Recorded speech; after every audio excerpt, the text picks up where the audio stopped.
Ladies and gentlemen, I'm standing between you and lunch. Worst place to be in, and you must be waiting that every word I speak should be reduced to the minimum. We just heard two very good, and of course research papers are backing it, you can read it later on. Two very good speakers who came and put it. I've got personal experience on Watson, so I can just share one small incident on Watson. At KPMG, we have partnered with Watson to look at our how we can improve our auditing or make it more efficient and make it more obviously cheaper for the clients, because we realize that if we don't do it, somebody's going to disrupt our business and somebody else, maybe Watson will start auditing. So we better learn how to disrupt our own business. So we went there, 45 minutes of training the machine, because the machine has got to be trained, 70% accuracy. You can just imagine if you train this machine for longer periods of time, what results you can get. So these are real things that are there. So if we think this Watson is up in the air, it's not happening, these are all real things going into almost every field. And we just heard Professor Jose talk about VUCA. Let me give you a little different version of VUCA now. He spoke of VUCA. The way we understand VUCA is volatile, uncertain, complex, ambiguous. Okay? Now let me give you, I read this somewhere of how we should look at VUCA again. Look at VUCA and just think about it. Okay? Velocity, V for velocity. Unorthodox, U for unorthodox. Collaboration, C for collaboration, and A for agility or agile, or if you're in America, you say awesome. So depends which city, or you can keep changing it. But I just thought I'll give a little different version of VUCA, because I'll tell you why I'm saying this. Because we are living in a world which is moving into a very different. The first thing all leaders know today, they hardly know anything. It's a very uncertain world. And the uncertainties are just too much today to be able to come. You know, earlier, if when you were leading an organization, you knew, okay, these parameters are uncertain, this was certain, so there were some ways in which you can move. Today, there is nothing that is certain. And then you still need to lead the firm, and you want to do it. In the next session, you'll hear some new things, how the new paradigm is going to be built. I don't want to take the thunder out of that session. But I think what is happening today, disruption, which was a bad word, is no more a bad word today. Disruption is the way of life. And it is not that I'm going to spoil something. It is, when I went to China 2-3 months back, and Suman did raise about WeChat, and I met a number of companies out there. Actually, China is one country that has implemented artificial intelligence to the core. I mean, I met an insurance company which was online insurance company, not a third-party provider, insurance company. In 3 to 4 years, they had 430 million customers, 430 million in 4 years' time. So this is what artificial intelligence can do. They are saying that they want to remove, there's another company which is in medical, they want to remove 70% of the patients from coming to the hospital through artificial intelligence. Because most of the patients who go there can be cured. They got a common symptoms, they can be cured using artificial. Of course, now also doctors sign off, but the doctor only needs 1 minute or less than a minute to sign off on that prescription, because the machine is doing the rest of the work and giving. And if he's not cured, the patient's not cured, then they can, move on there. So we spoke about, Professor Charu Malhotra did speak about that we live in a very connected world. I can tell you, if you've got a teenage child, just go to a place where there is no internet and see what happens. I don't need to say further. Either the phone will break, they will try to keep getting on the internet, because that is actually connectivity has become the new oxygen. It has become the new oxygen. People, if they're not connected, they feel. And if anybody uses iPhone, today they even give you the number of hours you're on the screen. So if you don't feel guilty, just look at that and then you'll say, okay, I better put my phone down. So I just thought I will get you, technology is definitely getting cheaper. Every day technology is getting cheaper. The adoption of technology is getting easier. And in this world, you cannot afford to be average. Earlier we said, okay, you're the middle of the path, it's fine. But in this world, if you're average, you are as good as dead. So you have to decide where do you want to be on the scale. And all companies are facing a serious challenge today because you have to continue your business in the current form where you are. So you have to still think what is, and you also think what might be. So you're in a very big dilemma of how you're going to run your business and how you're going to look at it. So I think that is and software is eating the world. There is no doubt about it. Software, who would have thought that all these major auto companies are going to be challenged by a software company? What is Tesla? Tesla is a software. And they have challenged all the big major autos. And you can see it the way the whole auto industry is going to go. So today they're controlling the software runs your car. So the moving parts have been reduced to much less. And now they're taking over the battery life. And if they crack the battery, they have cracked it. So we are moving into a very different horizon. Even a brick and mortar, who would have thought auto industry, you're sitting in your car, anybody can change it? But well, it's there, my friends. Everything in the world is going to get digitized. And she spoke about governance. I think it's such an important thing. I remember I was speaking to a few vice chancellors recently, and they were talking, how does fourth industrial revolution going to impact education? And I said, one of the biggest things that you'll have to do, you'll have to have a very serious overlay of ethics and governance as you teach the students, because that is going to be a very, very important thing, because technology, as much as being a unifier and getting us to do things in a very different way, can also be a destroyer. And it can destroy, just imagine you get up in the morning and your banking system is down. So the cyber attack on the banking system, just what happens to that country? Or the energy system has been attacked. These attacks are there. And just to share with you, what these bots can do, if you have seen a few months back, Facebook started having bots talking to you. You thought you were talking to people and you were enjoying yourself. No, it was bots actually. And then the bots between themselves started talking. They developed a new language. And that language, Facebook had to shut it down because they started talking a language which nobody could understand. So please understand technology. Don't let technology be your master. Because the day technology trumps humanization and trumps man, that's the end. Because then the technology will become the master. At the moment, technology is good. I always say, people keep saying technology is a disruptor. I don't think technology is a disruptor. Technology is an enabler. It is the dreams that we can have with what we can do with that technology that is a disruptor. It is what we think, what the humans can think. So we have to move into a very different kind of organization. An organization that is a thinking organization. So think design is back on the table. And I saw it in your presentation, Professor Malhotra, where you said about think design. Design thinking is back on the table today. Organizations have to, innovation is no more done in some room somewhere. Somebody goes into one room. I earlier remember organized to have this one room which was called a thinking room. People would go and think and come out and with something, oh no, it's fine. So, but if we have to succeed, we have to change everything which we are doing. Our entire performance management system has to change because we cannot say that failure is bad. Because there will be attempts made, there will be things done which will not, so I think that is going to be something which we are going to having to live with. I'm saying, I'm even going to the extent that failure should be celebrated.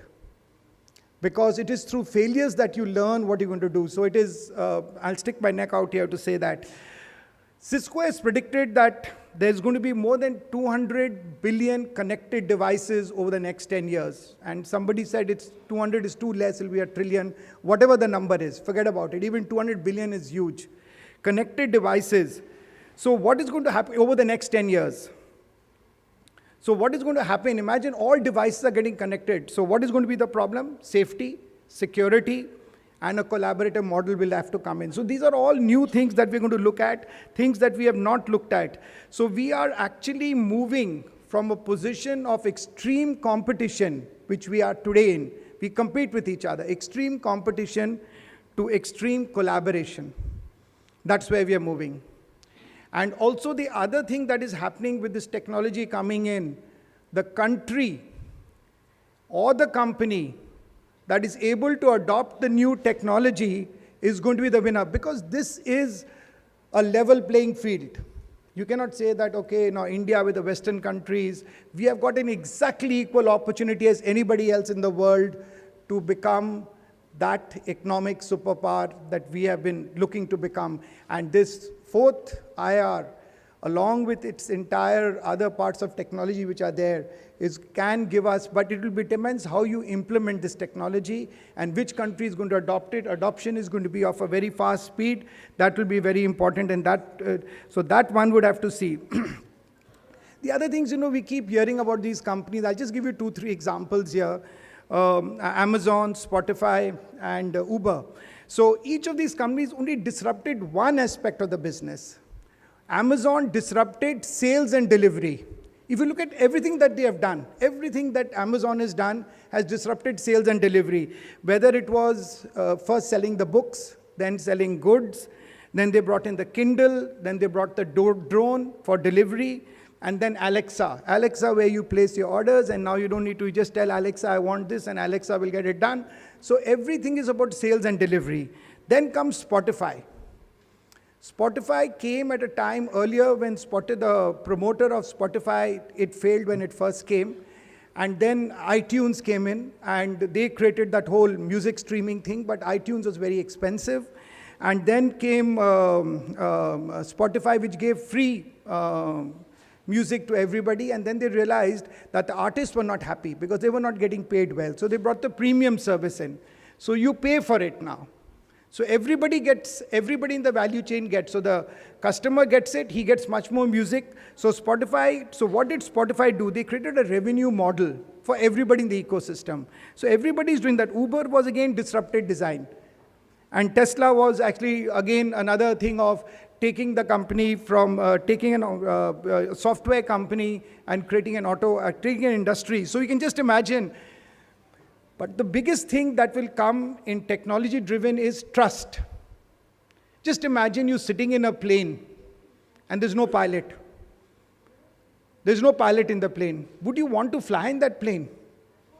And I can tell you that machine will be much more safer than a human error will get out of that plane. But psychologically, that level of trust that we'll have to build in with this new technology is going to be very, very different. So I think the point that is going to be that how are companies going to deal with it. Today, if you look at companies, there are companies which are troubled. There are companies which are doing well. And there are companies which are paranoid.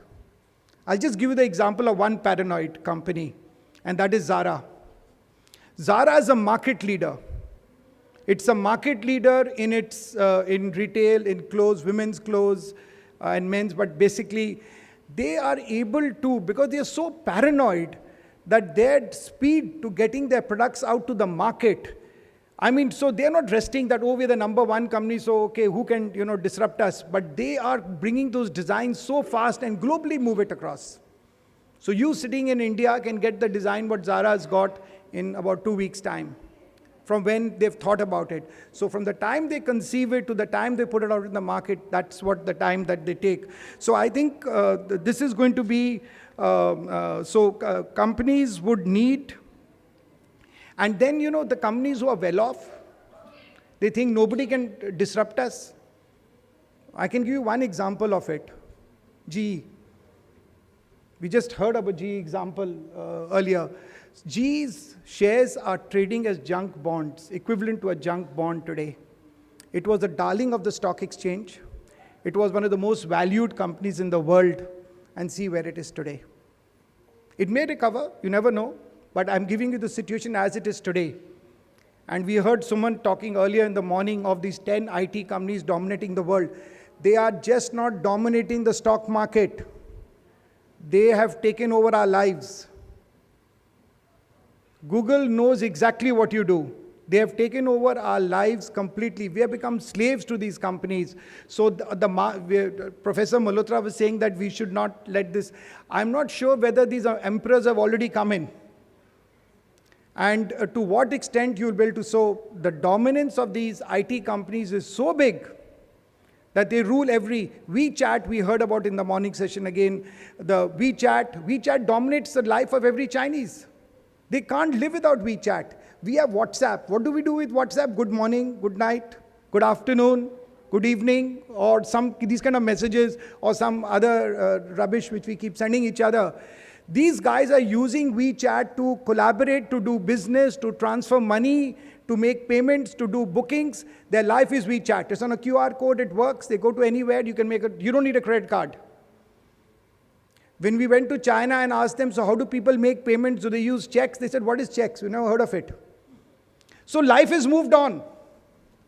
And I think we need to move on. And I think she sounded the warning bell to us that if we do not move on, we'll not be, India as a country needs to move on because it's important. And I think what is happening with most new business models, they are going to work on cost. They're going to work on cost. So the innovation that is happening today, the first set of innovations is how do I do the same item at a lower cost, and replicate it and bring it down. And let's take the case of Oyo rooms.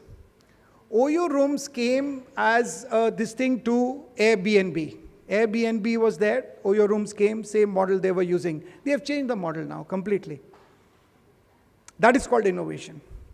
Where you find the white space, and you say, how am I going to deal with this white space? So now Oyo rooms is actually creating hotel rooms.